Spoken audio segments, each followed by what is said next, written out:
Hello everybody, my name's Nick Dutch, back again one more time, your friendly neighborhood experimental occultist. Now, I've got in my hands this wonderful book here. Alright, this has been in my possession for many years now. I think it's one of the most important books that the occult and magical movements actually has.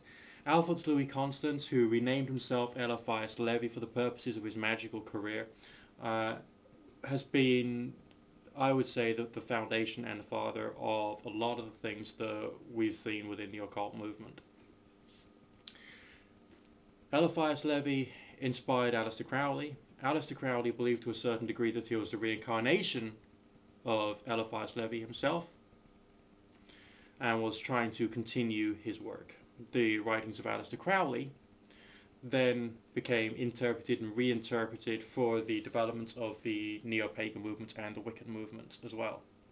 So everything has its origin, and I'm sure that Eliphas Levi has got his own forms of origin for the various ideas that he's got too, which is very complex and culturally complex as well. In this book, he describes magic as being the science of kings, or the science of priests and princes and kings. But it's only certain aspects of this alleged science which has been focused on by occultists, which I think is very sad. Let's just have a look at this, page 38.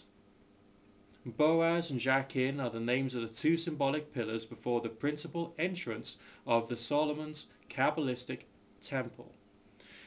In the Kabbalah, these pillars explain all mysteries of antagonism, whether natural, political, or religious. Now, think about that, okay? He's provided three examples of what these two pillars, these two symbols, represent. Natural and political are the first two, okay? Nature, everything you see around you. And then politics, people agreeing and disagreeing within, I don't know, community settings or on a national scale or international scale or between classes or between companies or whatever. Those are two out of three things that he's mentioned. The third one is religious, okay? But the first and second one is natural and political.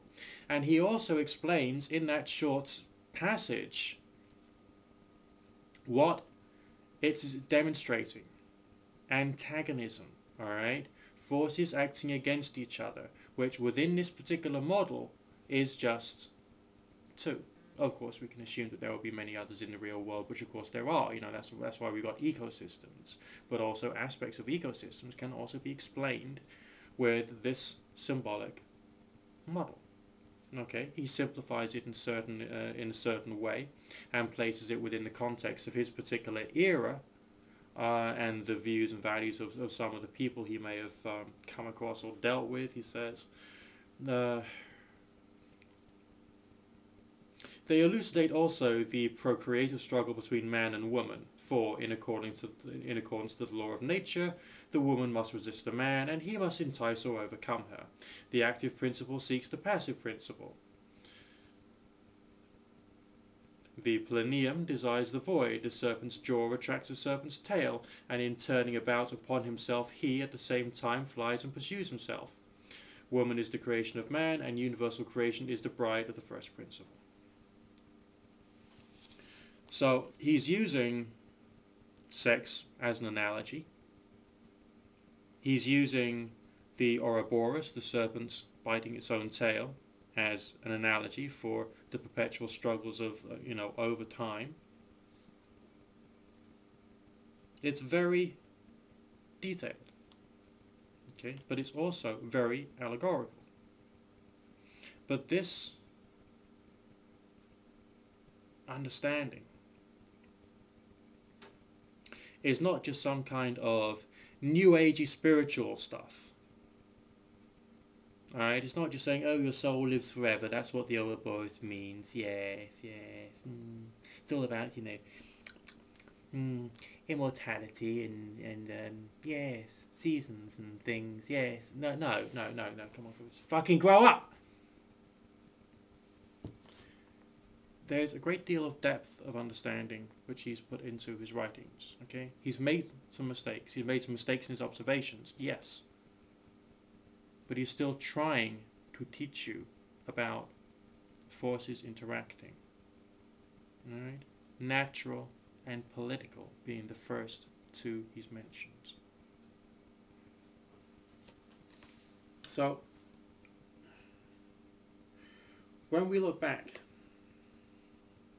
over the history of occultism, we see occult philosophy. And occult philosophy is not solely, or indeed principally, to do with spirits, angels, God, gods, goddesses, the existence of the soul, or astral bodies. No.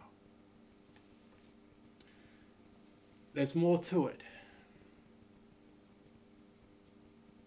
And I would like to encourage you to look more closely at the analogies that have been used and have been written down by the classic occultists. Because it's from that you can gain a much deeper, dynamic, moving, detailed understanding of life and the forces around you which are affecting you today, as well as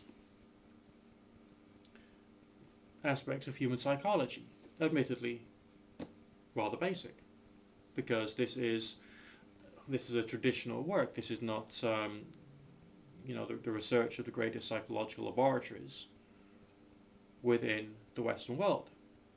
All right, but there is stuff there which